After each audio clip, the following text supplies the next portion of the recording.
Je viens de m'apercevoir d'un truc, c'est qu'au mois de mars, j'ai pas fait de vidéo achat. Quoi? Bon, au mois de mars, en même temps, j'en avais acheté que 2.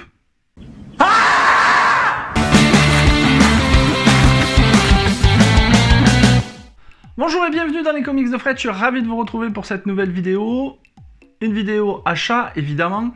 Donc ce sont les achats du mois d'avril, mais comme au mois de mars, je n'avais acheté que 2 BD, j'ai pas jugé nécessaire de vous faire une vidéo de présentation, donc je vais les inclure dans cette vidéo. Donc fin mars, j'ai eu la chance de me rendre au festival Lantabule, à côté de Toulouse, dans le petit village qui s'appelle Lanta. Et chaque année, il y a des artistes, des dessinateurs, des scénaristes qui viennent à la rencontre des lecteurs. Et on peut acheter des BD. C'est en association avec BD Fugue. On peut acheter les BD, on nous donne des passes dédicaces et on peut faire dédicacer auprès des dessinateurs les albums qu'on a achetés. Donc cette année, eh bien, je me suis lancé dans Achille Talon. J'avoue, je n'ai jamais lu un album d'Achille Talon, je connais un petit peu le personnage, et en voyant que cette série-là était sur 3 albums, je me suis dit, allez, c'est un bon pied à l'étrier, vas-y, et j'ai eu la chance de rencontrer lors de ce festival Serge Carrère, qui a repris avec Fab Caro le personnage d'Achille Talon pour ces 3 albums. Donc il y a le numéro 1, 2 et 3. Donc ça s'appelle Achille Talon est un homme moderne, les impétueuses tribulations d'Achille Talon par Fab Caro et Serge Carrère d'après Greg. Donc je me suis installé à la table où était Serge Carrère et il m'a fait une très jolie dédicace, et puis il prend le temps de la faire, il discute avec les lecteurs, et c'est toujours un plaisir de partager un petit moment de convivialité avec un dessinateur. Donc moi, je lui ai dit franchement que je n'avais jamais lu Achille Talon, et que je comptais m'y lancer, et il m'a dit, il est jamais trop tard pour commencer, et vous faites bien. Donc voilà, la petite dédicace. Et comme il est très bavard, les dédicaces prennent énormément de temps, et il y a énormément de monde. Donc ça, c'était la première dédicace.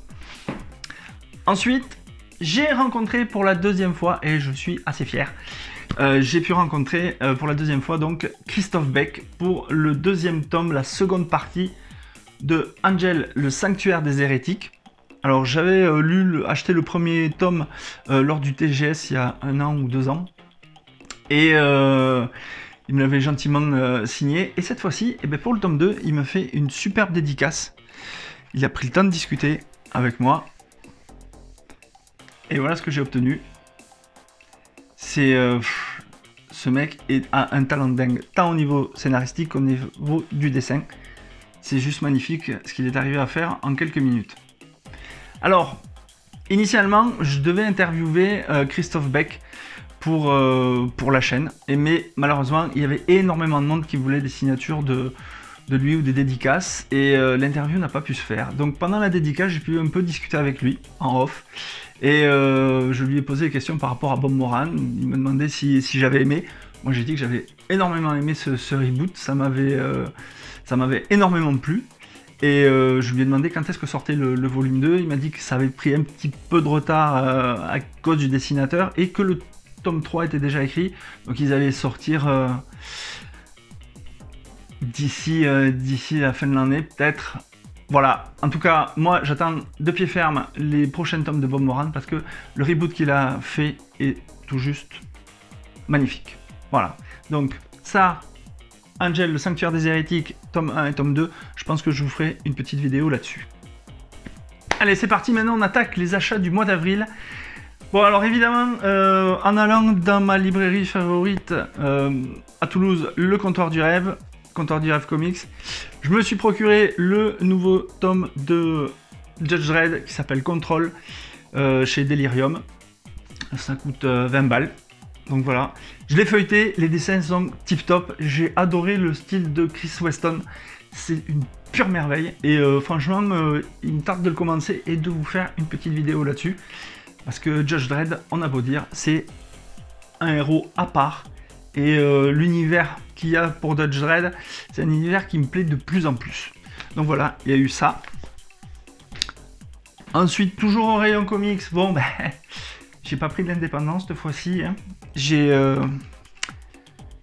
j'ai pris le tome 3 de Batman Terre 1.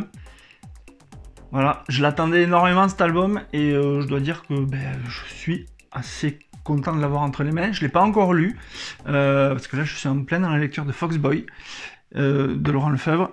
Et je dois dire que là, les dessins, ouais, ça claque. Ça claque. Donc je le lirai et je vous dirai mon ressenti sur cet album. Parce que je sais qu'on a tous, en tant que fans de Batman, énormément d'attentes au sujet de cet album. On continue les achats du mois d'avril, toujours au rayon comics, avec Batman Impostor de Mattson Tomlin et Andrea Sorrentino. Guillaume du comptoir du rêve comics à Toulouse m'en avait dit le plus grand bien. Donc je me suis laissé tenter. Bon, évidemment ça n'a pas été très compliqué puisque je suis fan du Chevalier Noir.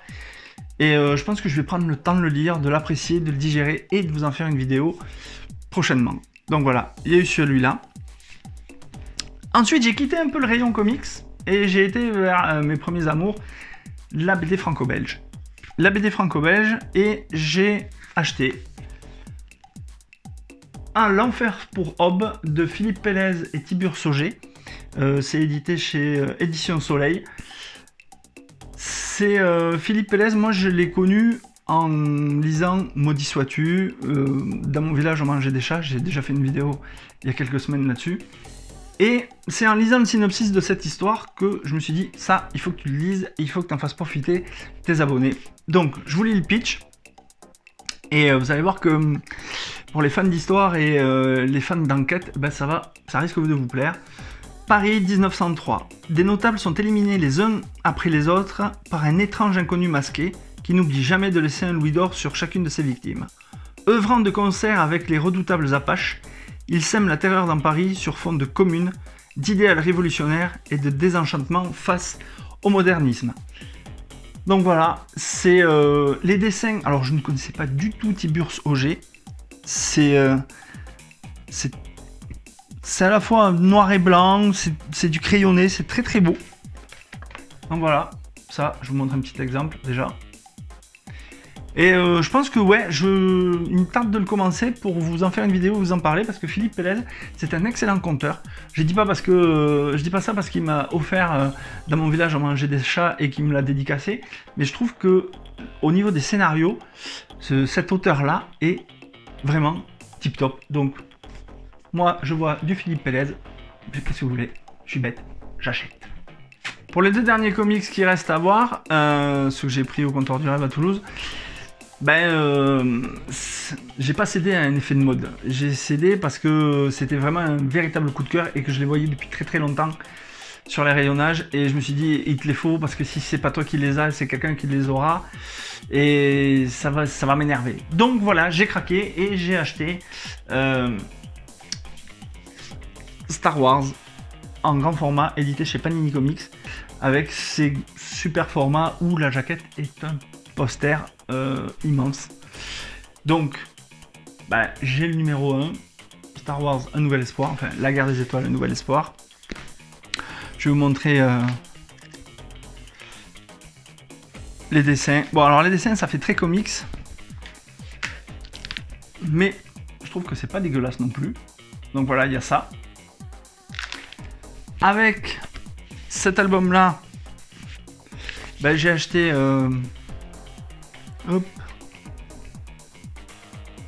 Le Retour du Jedi, toujours chez Panini, pardon, avec cette jaquette qui ressemble qui est un poster au final.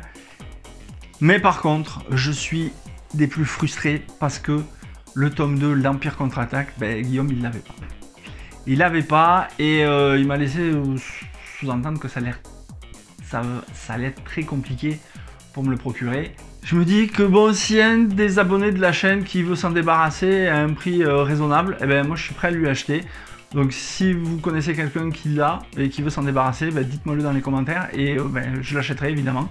Parce que je suis un complétiste et un fan de Star Wars. Et moi pour Star Wars, je suis prêt à faire des kilomètres pour récupérer le tome 2. Mais enfin ça va pas! Voilà, cette vidéo est maintenant terminée. J'espère qu'elle vous a plu. Dites-moi dans les commentaires ce que vous aimeriez voir sur la chaîne comme vidéo, sur tel ou tel ouvrage que j'ai présenté. Quant à nous, on se retrouve très bientôt pour une prochaine vidéo. En attendant, lisez des comics, des BD, c'est bon pour le moral. Ciao ciao!